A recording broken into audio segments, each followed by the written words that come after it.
é dia de tomar banho. Eu não gosto de tomar banho, não. Vou dormir mais um pouco, eu só esqueço disso.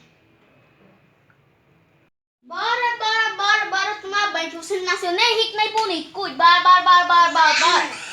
Deixa eu mais um pouquinho, senão... Ai, essa mulher, vou comer antes de tomar banho, não é? Essa mulher reclamando aí, sei porque ela reclama. Aí porque eu não tomo banho, não tem nada de tomar banho. Ah, eu comi uma banana de escovar o dente, fazer tudo isso. Aí tomar banho, não vou mais não. Eu terminando de levar essa aula, se o menino não tiver tomado banho, você vai ver, viu, senhor Júnior? Bem devagarzinho pra ver se mãe esquece de eu tomar banho. Põe banana, vai dar uma de barriga agora. Eu corro pro banheiro. Aproveita que você tá aí no banheiro e vai tomar seu banho, viu, rapaz? Eu não vou conseguir escapar desse banho, mas eu tive uma ideia. Mãe, eu vou tomar banho agora, tá? Direito. Tá bom, O tchau. sovaco.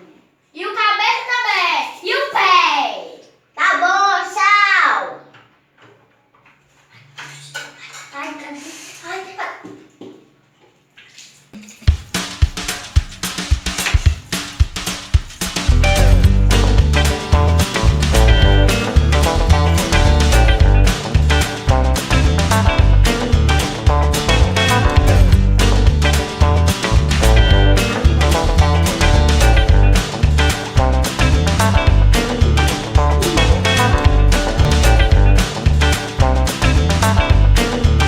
E aí, doeu o banho? Não imagina o banho que eu tomei.